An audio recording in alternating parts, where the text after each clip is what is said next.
آج کی ہماری اس جمعہ کی نشست کا جو موضوع ہے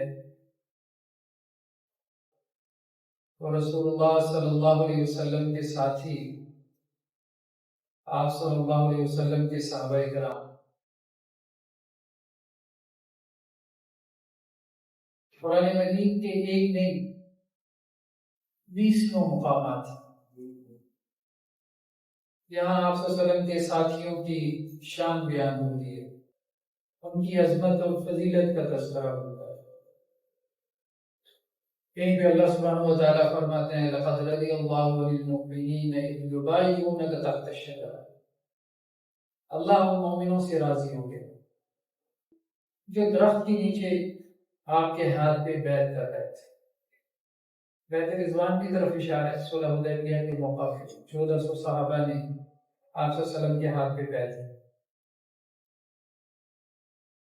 کہیں جو قرآن مجید نے اس طرح سے تبصرہ کیا محمد رسول اللہ والذین معه اشداء والکفار رحماء بینہم، محمد اللہ کے رسول اور آپ کے جو ساتھی ہیں، محمد صلی اللہ علیہ وسلم کے جو ساتھی ہیں، آپ کے جو اصحاب ہیں، تو کفار کے حق میں سخت لیکن آپس میں بڑے نرم۔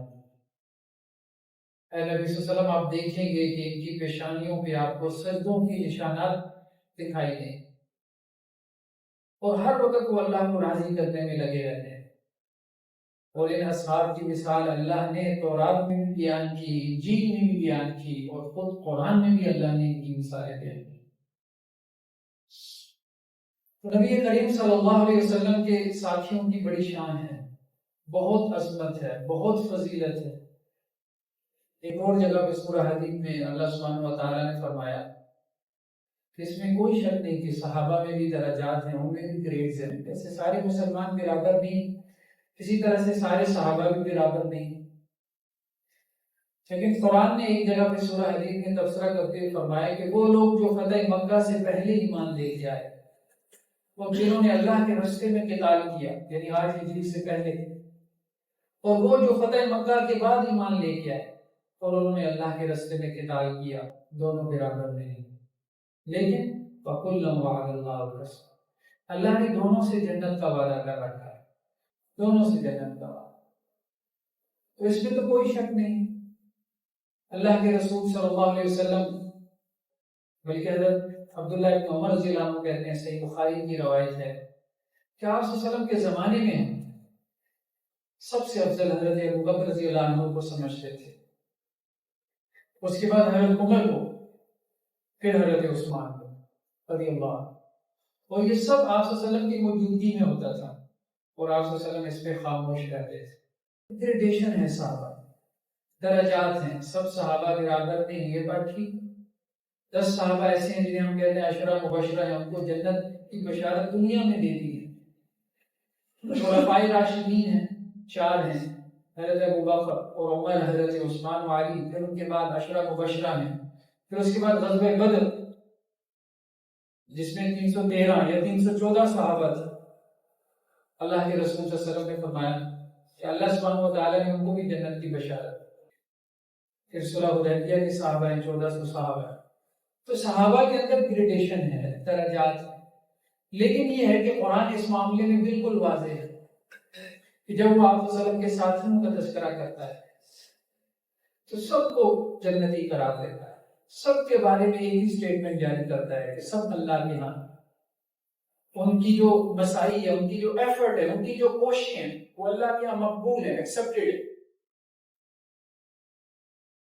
اللہ کے رسول صلی اللہ علیہ وسلم کی ایک حدیث بھی ہے، بہت معروف حدیث ہے، آپ نے اکثر علماء سے سنی ہوگی، لا تسبوا اصحابی، میرے صحابہ کو برا بھلا مت کرو، میرے صحابہ کے اوپر نکتہ چینی مت کرو۔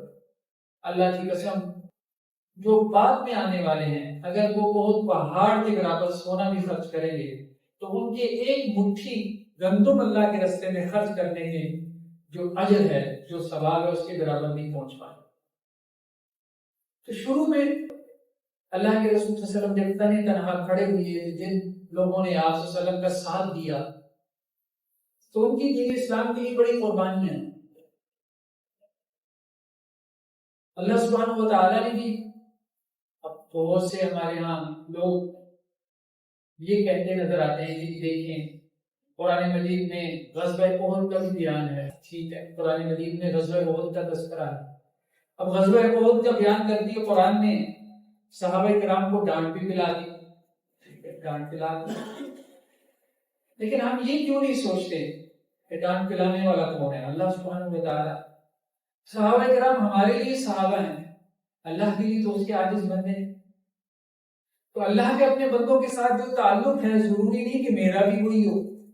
یہ ایسی ہے کہ میں اپنے دادا کو دیکھوں کہ میرے ابا کو ڈانٹ پلا رہے ہیں اور میں اپنے باپ کو ڈانٹنا شروع کروں، اور دلیل یہ دوں کہ آپ کو تو دادا جان بھی ڈانٹتے ہیں۔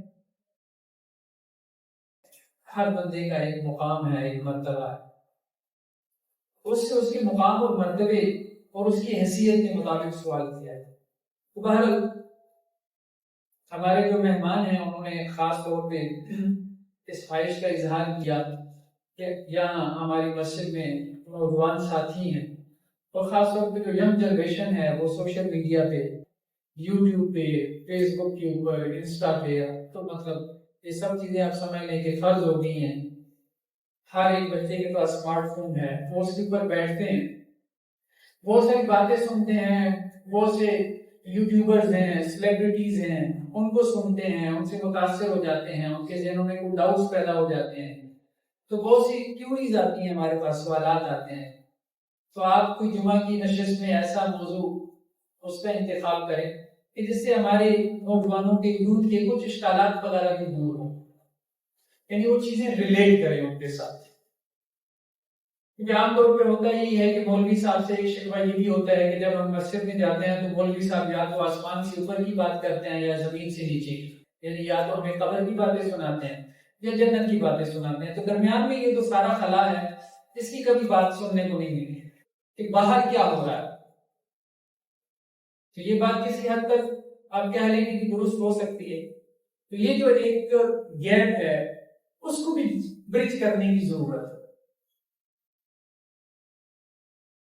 تو ہمارے جو مہمان ہیں ان کا خاص طور پہ یہ تھا کہ ہمارے ایک سیلیبریٹی ہیں، یوٹیوبر ہیں، بہت معروف شخصیت ہیں، ہم میں سے اکثر نوجوان ان کو جانتے ہیں بلکہ سنتے ہیں، انجینئر محمد علی مرزا صاحب۔ ان کے حوالے سے کافی سارے نوجوانوں کے اشکالات ہیں۔ لیکن سوسائٹی کے اندر مختلف قسم کے نظریات پیدا ہوتے رہتے ہیں، اس سے گھبرانے کی ضرورت نہیں ہے۔ سب ایک طرح سے نہیں سوچتے، ہر ایک کا اپنا ویو پوائنٹ ہوتا ہے، لیکن بہرحال یہ ضروری ہوتا ہے کہ آپ کسی چیز کو مختلف اینگل سے دیکھیں۔ ایک نیریٹو موجود ہے تو آپ اس کے کاؤنٹر نیریٹو کو بھی اسٹڈی کریں، اس کو بھی دیکھیں، اس کو بھی سنیں، پھر اس کے بعد آپ کوئی ڈیسیژن لیں، اس کے بعد آپ کوئی فیصلہ کریں کہ کون صحیح بات کر رہا ہے۔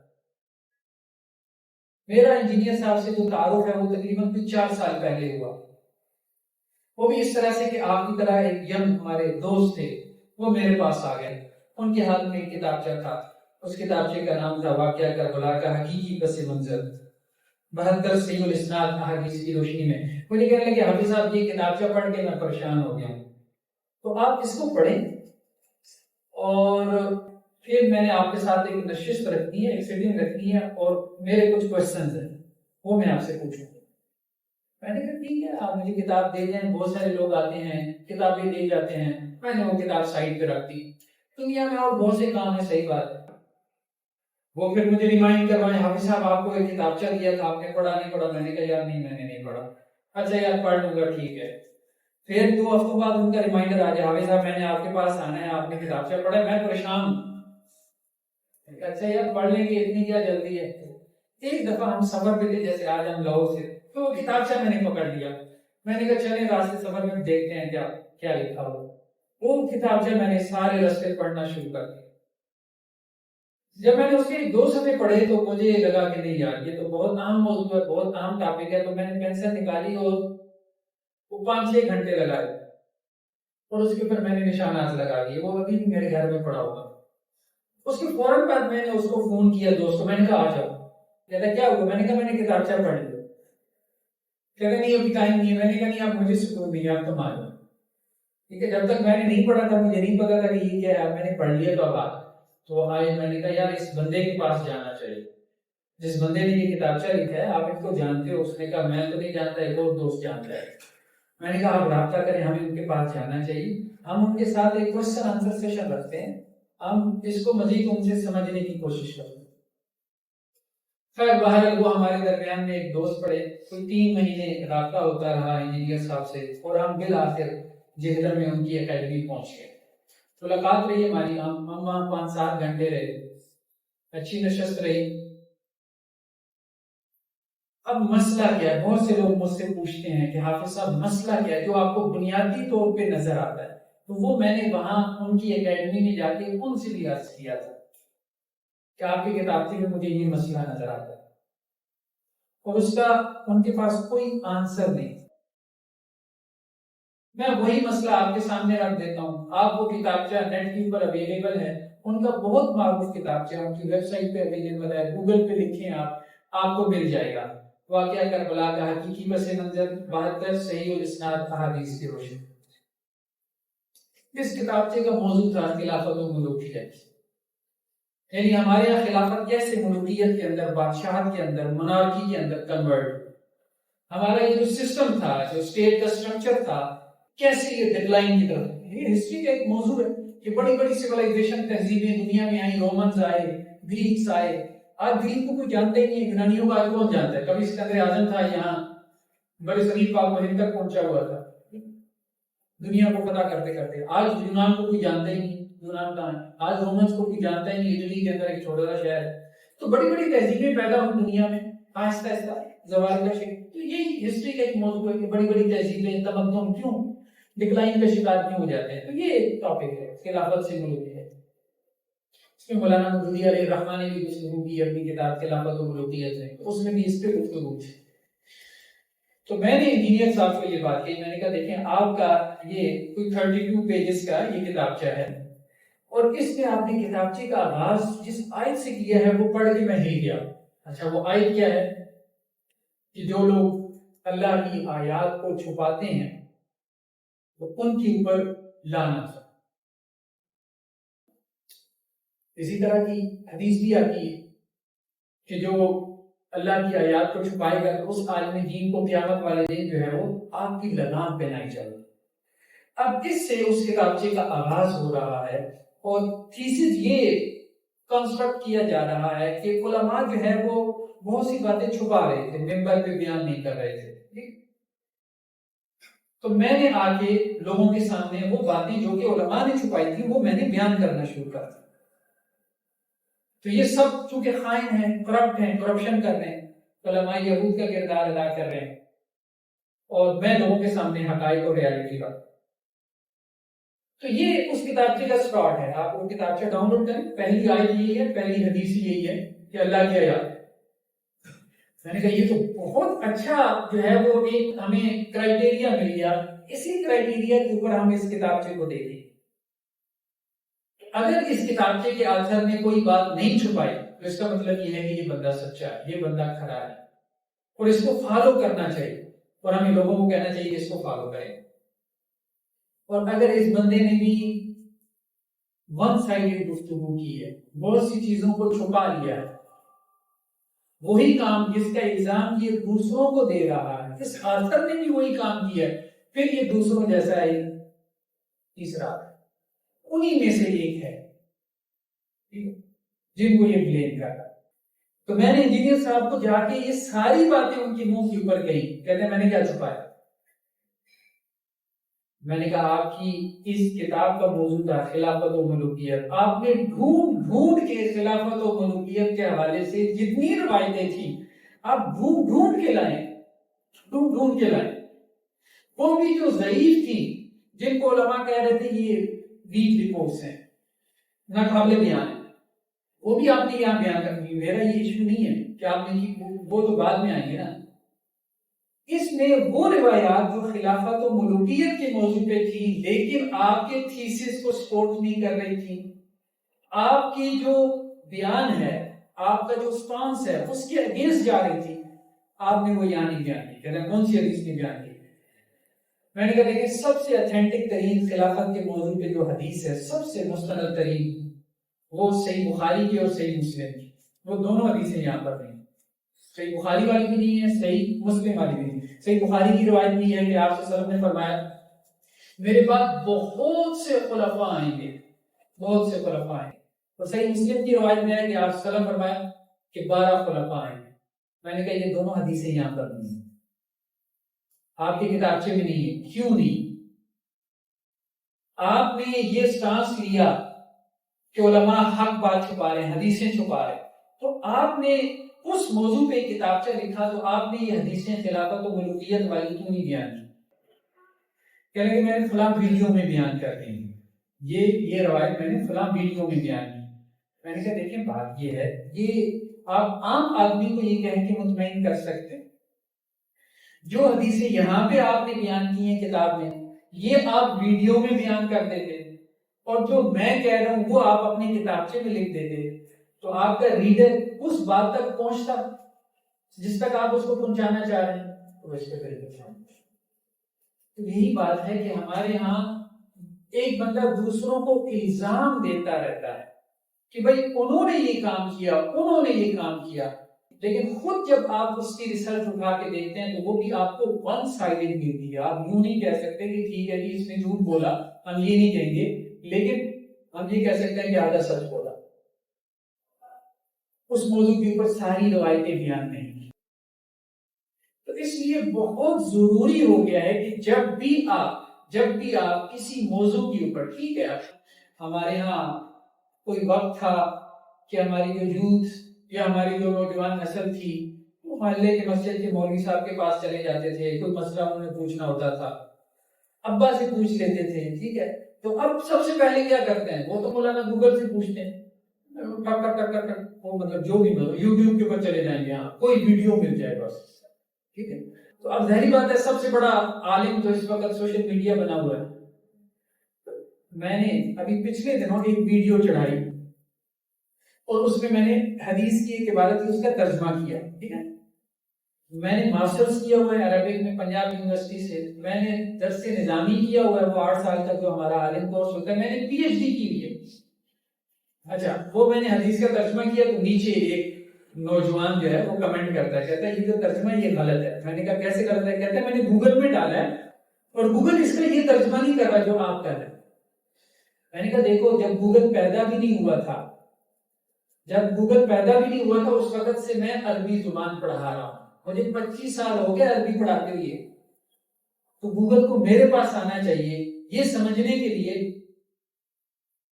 کہ اس لفظ کا صحیح ترجمہ یا اس عبارت کا صحیح ترجمہ کیا ہے. مجھے گوگل کے پاس جانے کی ضرورت نہیں ہے، وہ تو پیدا ہی میرے جو ہے وہ تدریس کے بعد ہوا.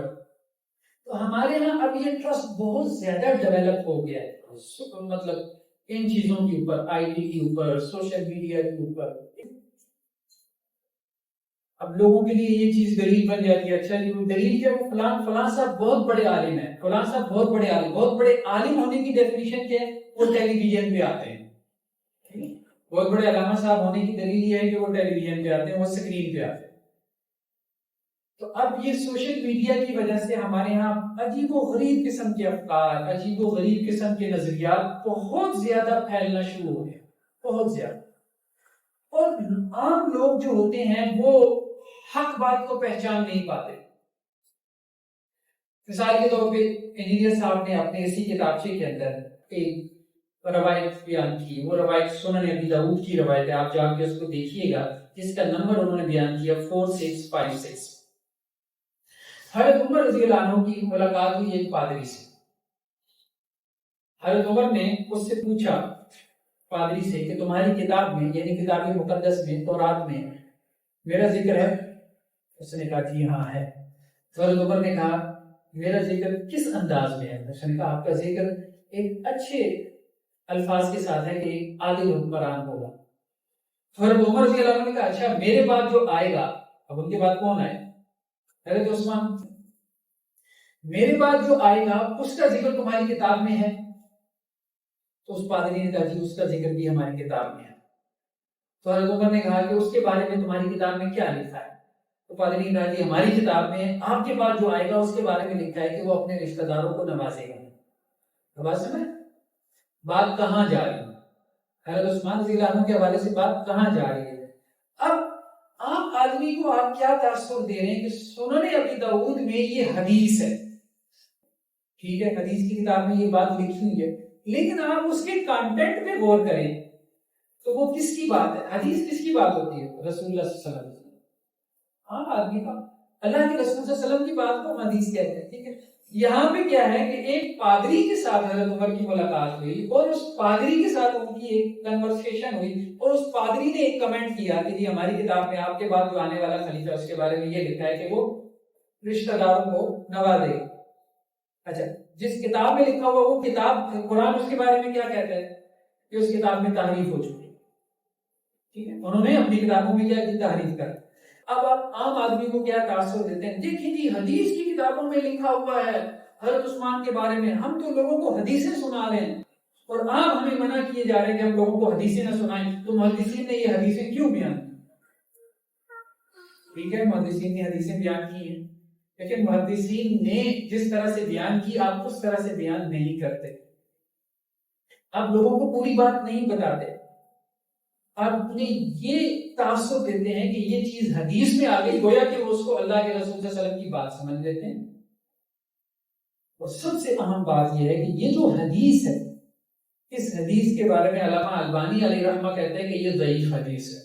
ضعیف نہیں مطلب ایتھینٹک نہیں ہے، قابل قبول نہیں ہے، ایکسیپٹڈ نہیں ہے.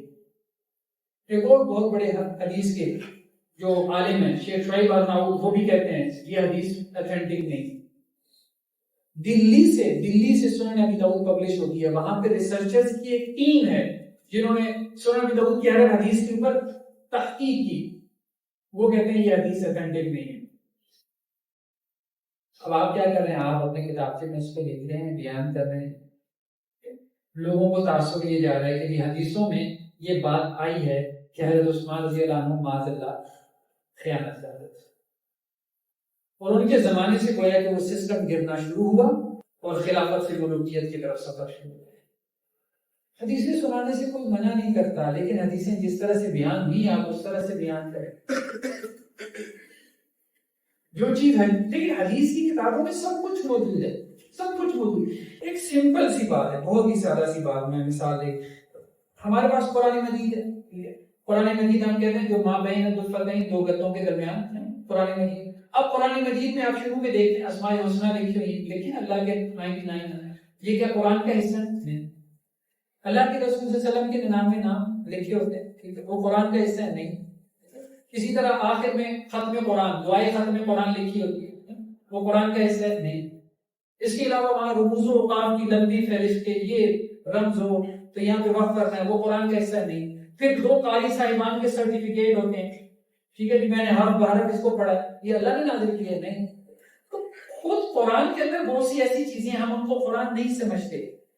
اسی طرح حدیث کی کتابوں میں بہت سی چیزیں ایسی آ گئی ہیں جو حدیث نہیں ہے، یعنی اللہ کے رسول صلی اللہ علیہ وسلم کی بات نہیں. کیونکہ حدیث کی کتابیں جب کمپائل ہوئی تھیں تو جو محدثین تھے انہوں نے اس میں حدیثیں بھی لکھی ہیں. انہوں نے کیا کیا؟ صحابہ کی جو باتیں تھیں، ان کے جو فتاوی تھے وہ بھی اس میں لکھ دیے. صحابہ کے جو آگے فالوورز سے تابعین، ان کی فتاوی بھی لکھ دیے، اپنی آراء بھی نقل کر دی. تو بہت سی ایسی چیز، جیسے آپ یہ ایک پادری کا واقعہ آ گیا حدیث کی کتاب میں. اب اس کے مطلب یہ نہیں کہ یہ حدیث ہے، یہ اللہ کے رسول صلی اللہ علیہ وسلم کی بات ہے، نہیں، پادری کی بات ہے بس. ٹھیک، ایک پادری کی بات کی آج آپ کے نزدیک کیا اہمیت ہے؟ ایک پادری آپ کو کہتے ہیں کہ کتاب مقدس میں یہ لکھا ہوا ہے، تو آپ اس کو کیا کہیں؟ کیا اہمیت ہے؟ بس اتنی سی بات ہے. اس بات کو سمجھنے کی ضرورت ہے کہ جو کچھ حدیث کی کتاب میں ہے ضروری نہیں وہ اللہ کے رسول صلی اللہ علیہ وسلم کی بات، ضروری نہیں کہ وہ اللہ کے رسول صلی اللہ علیہ وسلم کی بات. تو یہاں سے یہ بات جو ہے وہ سمجھنے کی ضرورت ہے، اس کو پکڑنے کی ضرورت ہے. تو انجینئر صاحب کا اصل میں مسئلہ کیا ہے؟ مسئلہ وہی ہے جو وہ دوسروں کے بارے میں بتا رہے ہیں کہ دوسروں کا مسئلہ ہے. کہ دوسرے کیا کر رہے ہیں؟ ون سائیڈڈ ریسرچ پیش کر رہے ہیں، ایک طرف کی حدیثیں سنا رہے ہیں. یہی کام انجینئر صاحب کا. اور جہاں جہاں ان کو موقع ملا، جہاں جہاں ان کو موقع ملا تو انہوں نے مطلب، اب دیکھیں جیسے ان کا ایک قول یا ان کا آپ کہہ لیں کہ ایک دائرہ بہت ہی معروف ہے، نہ میں بابی نہ میں بابی، میں ہوں مسلم علمی کتابی، کہ ہم علم اور کتاب کو جو ہے وہ ترجیح دیتے ہیں. بہت اچھی بات ہے، بہت اچھی بات ہے. آپ علم اور کتاب کو ترجیح دیں، کتاب و سنت کو ترجیح دیں. ہم بابوں کے اقوال کو نہیں مانتے، بابے تو کوئی شے نہیں، ٹھیک آپ کا ایک سٹانس. لیکن آپ اس کتابچے کے اندر دیکھیں گے کہ آپ کو بابوں کے اقوال ملیں گے. خود اس کتابچے کے اندر، کتابچے کے اوپر ہیڈر کیا چل رہا ہے؟ محض قرآن اور حدیث کی روشنی میں. پورے کتابچے میں ہیڈر کہتے ہیں، اوپر ایک جو لائن چل رہی ہے، محض قرآن اور صحیح الاسناد احادیث کی روشنی میں. اور اندر کیا ہے؟ جہاں آپ کو کوئی دلیل نہیں ملتی تو آپ کہتے ہیں جی امام سیوطی یہ کہہ رہے ہیں، امام ابن کثیر یہ کہہ رہے ہیں، فلاں کا یہ موقف ہے، فلاں کا یہ موقف ہے. اور بابوں کے اقوال نقل کیے جا رہے ہیں. یعنی آپ کہنے کی مسئلہ کیا ہے؟ مسئلہ یہ ہے کہ جس کا الزام آپ دوسروں کو دے رہے ہیں، یعنی جس چیز کو آپ ایک عیب بنا کے پیش کر رہے ہیں، یہ ایک عیب ہے کہ لوگ کتاب و سنت کو چھوڑ کے بابوں کے پیچھے جاتے ہیں، یہ ایک عیب ہے. خود وہی چیز آپ کی ریسرچ میں شو ہو رہی ہو تو اس کا مطلب کیا ہے کہ آپ ٹھیک نہیں کر رہے، آپ صحیح نہیں کر رہے. اور پھر اہم ترین بات یہ ہے کہ آپ کی ریسرچ یا آپ کی تحقیق، جسے آپ کہہ رہے ہیں کہ میری یہ بڑی کنٹریبیوشن ہے، بہت بڑی علم کی دنیا میں یہ میری بڑی کنٹریبیوشن ہے، اس کے ریزلٹس کیا ہیں؟ سوائے گالم گلوچ، سوائے نفرتوں کے اضافے. ٹھیک ہے، فرقہ واریت تھی، سوسائٹی میں سیکٹیرینزم تھا، فرقوں کے اندر مسائل تھے، ہر مسئلہ کے اندر آپ کو مطلب ایسے مولوی حضرات مل جاتے ہیں جو دوسروں کے اوپر ہر وقت جو ہے وہ آپ کہیں کہ بندوقیں تان کے کھڑے رہتے ہیں. یہ مسائل تھے سوسائٹی میں، لیکن آپ نے آ کے کیا ان مسائل کو حل کر دیا یا وہ جو نفرتیں تھیں، وہ جو خلیجیں تھیں، اس کو مزید بڑھا دیا. اور آپ کی جو لینگویج ہے، جو آپ کی ٹون ہے، وہ اتنی ایبیوسو ہو چکی ہے.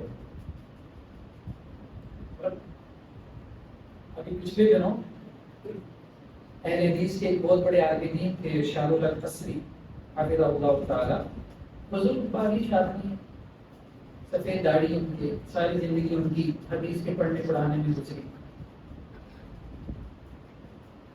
بلا وجہ کوئی وجہ نہیں ہے، یقین مانے ایک سانس میں 10 گالیاں، پورا شیطان، ذلیل، کمینہ انسان، نیٹ کے اوپر پڑی چیز. لینگویج ہم نے لوگوں کو چارج کیا ہے، مجمع کو چارج کیا ہے، نفرتیں پیدا کی. ہماری سوسائٹی کا آپ دیکھیں نا اسٹرکچر یہ بنیادی طور پہ یہاں نفرت کی بات کریں بہت تیزی سے پھیلتی ہے. اب محبت کی بات کریں لوگ سنتے ہی نہیں. انجینئر علی مرزا صاحب کے جو بھی فالوورز ہیں، آپ ان کے چینل پہ جائیں، یقین مانیں ان کے اپنے درس حدیث اور درس قرآن دیکھ لیں.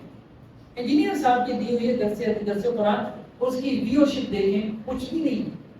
اور جو اختلافی مسائل، تڑکے والے مسائل یعنی ہم کہتے ہیں وہ ویڈیوز، اس کی ویو شپ دیکھیں تو آپ کو ملینز. اس کی وجہ کیا ہے؟ پوری قوم کا ایک مزاج بنا دیا گیا ہے. ہم کوئی کنسٹرکٹیو کام کرنا ہی نہیں چاہتے، ہم کوئی تعمیری کام کرنا ہی نہیں چاہتے. لوگوں کو مثبت کام پہ لگائیں، یار اپنے اخلاق کو اچھا کر لو، حلال کما لو، اپنی عبادت کو اچھا کر لو اللہ کے ساتھ. اب اس میں محنت لگتی ہے، کوئی نہیں آتا، اس بات کو کوئی بھی نہیں سنتا. انجینئر صاحب کی بھی یہ باتیں کوئی نہیں سنتا. مطلب وہ درس حدیث دینا شروع کر دیں ریاض الصالحین سے، دیکھ لیں ان کی کتنے ویڈیوز. پوری قوم کا مزاج یہ بنا دیا گیا. اب ٹویٹر پہ بیٹھ، جو لوگ آپ میں سے بیٹھتے ہیں ٹویٹر پہ، میں تو ریگولرلی بیٹھتا ہوں، جسٹ فیس بک پہ بیٹھتے ہیں، مجھے بتائیں کوئی اینکر پرسن ایسا ہو جسے گالیاں نہ پڑتی ہو نیچے؟ کوئی جرنلسٹ، کوئی صحافی ایسا ہو کہ جس کے نیچے گالیوں کی بچھاڑ نہ ہوتی ہے؟ کوئی مولوی ایسا ہو کہ جس کے نیچے کمنٹس کے اندر گالیاں نہ ہو؟ پوری قوم کا یہ مزاج بنا دیا. مطلب ہر کسی نے آ کے مجمع کو چارج کیا. جس بندے نے آ کے کہا نا سارے فرقے، اس نے سارے فرقوں کا رد کرتے کرتے خود ایک فرقہ بنا دیا. فرقہ کسے کہتے ہیں؟ جو دوسروں کی نفرت پہ کھڑا ہو. دوسروں کی نفرت کے اوپر جو کھڑا ہے، دوسروں کی نفرت کے اوپر آپ جو ہے وہ سیگریگیشن کرتے ہیں نا، وہ ادھر اور ہم ادھر، ٹھیک ہے، ہمارا ان سے کوئی تعلق نہیں. یہی تو فرقہ واریت، یہی کام کیا. رانجا رانجا کرتے ہیں آپ نے رانجا ہوئی، تو اب یہ کہ فرقہ فرقہ فرقہ پرستی کرتے کرتے آپ نے خود ایک بہت بڑا فرقہ بنا لیا، اور اس فرقے نے آ کے کیا کام شروع کر دیا؟ نیچے گالم گلوچ، صحابہ کرام کو گالیاں دے رہے ہیں، ننگی گالیاں دے رہے ہیں. ریزلٹس کے ہیں آپ دیکھ سکتے ہیں، تحقیق کے ہوتے نا پروڈکٹ، بھائی آپ کی پروڈکٹ مارکیٹ میں آ گئی ہے، کیا ہوا؟ نوجوانوں کے اخلاق سدھر گئے ہیں، پہلے سے زیادہ غم و غصے میں ہے، پہلے سے زیادہ نفرت و فرسٹریشن کا اظہار کر رہا ہے. تو فائدہ نہیں ہے، تعمیری کام کچھ بھی نہیں ہوا، تعمیری کنسٹرکٹیو کام کچھ بھی نہیں ہوا، صرف ڈسٹرکٹیو کام ہوا ہے. وہ سوسائٹی جو پہلے دیکھیں ہمارے یہاں سوسائٹی کے مطلب ہمارا جو سوشل فیبرک ہے، اگر آپ اس کے اوپر غور کریں، ہماری سوسائٹی جو ہے کبھی اشارے کے اوپر تھوڑا سا اگر کوئی اونچ نیچ ہو جائے تو لوگ کیا ہے لڑنے مرنے کو کراتے ہیں. احساس محرومی ہے، بجلی کے بلوں کا مسئلہ دیکھ، پر رائٹس نہیں نہ مل رہا ہے، کسی کو بھی نہیں مل رہا ہے، اسٹیٹس کی طرف سے نہیں مل رہا ہے، یا ظلم ہو رہا ہے لوگوں کے اوپر، کسی کی طرف سے بھی ہو رہا ہے، چلے ہم اس میں نہیں جاتے. ہر بندہ فرسٹریٹڈ ہے. کیوں فرسٹریٹڈ ہے؟ کہ اسے لگتا ہے کہ میں مظلوم ہوں، ہر دوسرا آدمی میرا حق مار رہا ہے. اب اس کی یہ فرسٹریشن نکلنے کے لیے کوئی ٹارگٹ چاہیے. سیاسی لیڈرشپ بھی کیا کر رہی ہے؟ وہ آپ کو ٹارگٹ دے رہی ہے، کبھی نواز شریف کی صورت میں، کبھی عمران خان کی صورت میں، کبھی زر. ٹھیک ہے، میں یہ نہیں کہہ رہا کوئی پاک ہوتا ہے، میں تو صرف یہ کہہ رہا ہوں کہ وہ کیا ہے. ریلیجس لیڈرشپ بھی یہی کام کر رہی ہے. تو وہ جو قوم کے اندر ایک احساس محرومی ہے، کہیں کا غصہ ہے، وہ اپنی محرومیوں کا، وہ کوئی لیڈر اٹھتا ہے، مذہبی ہو، پولیٹیکل لیڈر ہو، وہ ڈگڈگی پہ جائے، اچھا پڑھ جاؤ اس کو، سارے پڑھ جاتے ہیں. تو انہیں یہ سمجھ نہیں آتی کہ یہ کہاں کی فرسٹریشن تھی اور کہاں نہیں کرتی. لوگوں کی بیسک نیڈز نہیں پوری ہو رہی ہے. اصل مسئلہ یہ ہے ہماری سوسائٹی کا، ان کے اندر غم و غصہ بھرا ہوا ہے. ایسے میں جو اب دیکھیں نا سوشل میڈیا کے اوپر سب سے وائرل انٹرویو وہ ہوتا ہے جس میں گالم گلوچ ہو جائے. ایسے ہی ہے نا، باقی انٹرویو کوئی سنے نہ سنے، لیکن جس انٹرویو کے اندر اینکر کے ساتھ منہ ماری ہو گئی، گالم گلوچ ہو گیا، وہ ہر کسی نے سنا ہوگا، سب تک اس کی خبر پہنچی ہو. یہ ہماری سوسائٹی کا، اس پہ بہت ضروری ہے کہ ہم اس فتنے سے دور رہیں. اللہ کے رسول صلی اللہ علیہ وسلم نے جب قیامت کے فتنوں کا تذکرہ کیا تو ان فتنوں میں سے یہ بہت بڑا فتنہ تھا، بہت بڑا فتنہ. نیٹ رزلٹ کیا ہے؟ آپ کی کیا اخلاقی تربیت ہو گئی ہے؟ وہ کہتے ہیں کہ جی اصل میں دیکھیے صحابہ کرام کوئی انبیاء تو نہیں تھے، ٹھیک ہے چلو مان لیا نہیں انبیاء تھے، تو ان سے غلطیاں بھی ہوں، چلو ٹھیک ہے مان لی تمہاری بات، ان سے غلطیاں بھی ہوں، تو ان کو ہم بیان نہ کریں. اچھا تو تمہارے اماں ابا جو ہے وہ کیا معصوم ہیں؟ کیا نبی ہیں؟ نہیں نبی نہیں. تمہارے اماں ابا سے غلطی ہوتی ہے؟ ہوتی ہے. تو ذرا جمعہ پڑھاؤ، تمہاری اماں نے تمہارے ابا کو کیا سارا باتیں سنائی، وہ حق بات ہے کہ نہیں ہے؟ کہ تمہاری اماں تمہارے ابا کو سناتی ہے گھر میں، کہ تمہارا ابا تمہاری ماں کے اوپر ہاتھ اٹھاتا ہے، وہ حق بات ہے کہ نہیں ہے؟ کیا اس کو تمہیں منبر پہ آ کے بیان کرنا چاہیے، یا چوراہے میں کھڑے ہو کے اسپیکر لے کے کہ میرا ابا میری اماں کے ساتھ یہ کرتا ہے اور میری اماں میرے ابا کے ساتھ یہ کرتا ہے؟ مطلب یہ کیا مطلب سینس ہے کہ یہ اگر ہوا ہے تو ہوا ہے، تو اس کا مطلب ضروری تو نہیں کہ میں اس کو بیان کروں. اللہ سبحانہ و تعالیٰ نے قرآن مجید میں بار بار اس کی طرف توجہ دلائی ہے کہ ایک امت قد لہا ما کسبت ولکم ما، وہ ایک امت تھی گزر چکی. اللہ ان سے پوچھے گا کہ انہوں نے کیا عمل کیا، تم سے اللہ یہ نہیں پوچھے گا کہ انہوں نے کیا کیا، تم سے اللہ یہ پوچھے گا کہ تم کیا کرتے. ہر ایک نے اپنا حساب دینا. تو پچھلی قوموں کے پیچھے پڑنے کے بجائے اب وہ اس وقت کیا ہوا تھا، آج سے 1400 سال پہلے جیسے سارے کیمرے لے کے بیٹھے ہوئے، مطلب ایسی کہانیاں بیان ہوتی ہیں جیسے وہاں ویڈیو کیمرے لے کے سارے بیٹھے ہوئے. اللہ کے بندو آج ہمارے ہاں ایک ایکس پرائم منسٹر کا قتل ہو جاتا ہے کیپٹل کے اندر، بے نظیر بھٹو کو، آج تک نہیں معلوم کی قاتل کون ہے. پکڑا گیا، آپ کا first prime minister Liaquat Ali Khan کو گولی لگی، آج تک معلوم ہوا کہ کون جو ہے اس کا قاتل ہے. آپ کے جو ہے وہ احمد آباد کے اندر آپریشن ہوتا ہے، آپ کو آج تک نہیں پتا کہ وہ کیسے ہو گیا. ایک بندہ جو کہ امریکہ کو مطلوب تھا، وہ ہمارے یہاں مطلب اتنی بڑی بڑی شخصیتیں جو ہیں ان کے قتل ہو جاتے ہیں اس ٹیکنالوجی کے دور کے اندر، اور قاتل ڈھونڈنا مشکل ہو جاتا ہے، اور ہم 1400 سال پیچھے جا کے جو ہے وہ بحثیں جو ہے وہ کر رہے ہیں. لیکن ہم وہ تاریخ کا ایک حصہ ہے، کوئی اپنے مطالعے کے طور پہ اس کو اسٹڈی کرے، اپنی کوئی اوپینین کی رائے بنا لے، لیکن یہ ہے کہ اس کو موضوع بحث بنا کے اپنی زندگی کا مقصد بنا لینا اور خود نمازیں نہ پڑھیں اور بس چشموں کے اوپر لگے، یہ ڈسٹرکشن کی طرف یوتھ کو لے کے جاتا ہے، تباہی کی طرف لے کے جاتا ہے. صرف بس ایک مثال لے کے میں اپنی بات کو وائنڈ اپ کرتا ہوں. یہ آخری مثال ہے. دیکھیں قرآن میں اللہ تعالیٰ نے انبیاء کا تذکرہ کیا. اللہ نے بہت سے مقامات پہ انبیاء کی پر تبصرہ کیا اور سخت تبصرہ کیا. جیسے آدم علیہ السلام کے بارے میں اللہ نے تبصرہ کیا کہ ان دونوں نے وہ درخت کا پھل کھا لیا جس سے اللہ نے منع کیا تھا، تو اللہ نے کیا کیا ان کو جنت سے زمین پہ. یونس علیہ السلام کا تذکرہ کیا کہ اللہ کے حکم کے بغیر، اجازت کے بغیر وہ ان کو چھوڑ کے چلے گئے. تو اللہ تعالیٰ نے کیا کیا، ایک مچھلی آئی، مچھلی نے ان کو بگڑ لیا اور 3 دن وہ مچھلی کے پیٹ میں رہے اور وہاں اللہ سے جو ہے وہ مغفرت کی دعا کرتے رہے. حضرت موسیٰ علیہ السلام کا تذکرہ کیا اللہ تعالیٰ نے، ایک کبتی جو کہ بنی اسرائیلی کے ساتھ لڑ جھگڑ رہا تھا، حضرت موسیٰ نے اس کو مکہ مارا اور وہ کبتی مر گیا. حضرت موسیٰ علیہ السلام کے کام ہو گیا، شیطان کا کام ہو گیا. اسی طرح سے اللہ تعالیٰ نے حضرت داؤد علیہ السلام کا تذکرہ کیا کہ اللہ تعالیٰ نے کیسے ان کی توجہ کی ایک مقدمہ جب ان کے پاس آیا. اور اسی طرح سے حضرت سلیمان علیہ السلام کا تذکرہ کیا. بہت سے انبیاء کا ذکر ہمیں قرآن میں ملتا ہے اس طرح سے کہ اللہ نے ان کے بارے میں سخت تبصرہ. اب کوئی مولوی صاحب کیا کریں، ایک جمعہ جو ہے وہ حضرت آدم علیہ السلام کے اوپر، دوسرا حضرت موسیٰ، تیسرا حضرت سلیمان، چوتھا حضرت داؤد. اب کیا تاثر بنے گا انبیاء کے بارے میں، انبیاء کیسے تھے. لیکن اگر کوئی آدمی پورا قرآن پڑھے گا تو اس وقت انبیاء کی جو مقام ہے، جو ان کا مرتبہ ہے، جو ان کی پازیٹیو چیزیں ہیں وہ بھی سامنے آئیں گی. تو پھر اگر کہیں اللہ کی طرف سے کوئی سخت تبصرہ ہے تو انسان اس کو نظر انداز کرنے لگ جائے گا. تو وہ یہی رہا ہے کہ حدیث کے نام پہ صرف صحیح بخاری میں اگر 7,500 حدیثیں ہیں تو وہ چند حدیثیں آپ کو بیان کی جا رہی ہیں جن میں کوئی ایسی نیگیٹو بات ہے. باقی پوری کتاب تو کوئی پڑھ ہی نہیں رہا. اگر وہ پڑھے تو پھر صحابہ کے فضائل اس کے سامنے آئے. مطلب میرے بارے میں آپ کو کوئی 97 اچھی باتیں بتائے اور ساتھ میں کہتے کہ حافظ زبیر میں یہ 2 باتیں بڑی بری ہیں، تو آپ کا تعصب میرے بارے میں پازیٹو بنے گا یا وہ کہے گا یار چھوڑو یار 98 باتیں اس کی اچھی بتاتی ہیں، 2 باتوں کو لے کے بیٹھتے ہو کیا کر رہے. لیکن اگر اگلا میرے بارے میں اگلے کو بتائی 2 باتیں اور وہ بھی بری، تو میرا تعصب کیا جائے گا، برا تعصب. یہ کام ہو رہا ہے حدیثیں سنانے کا.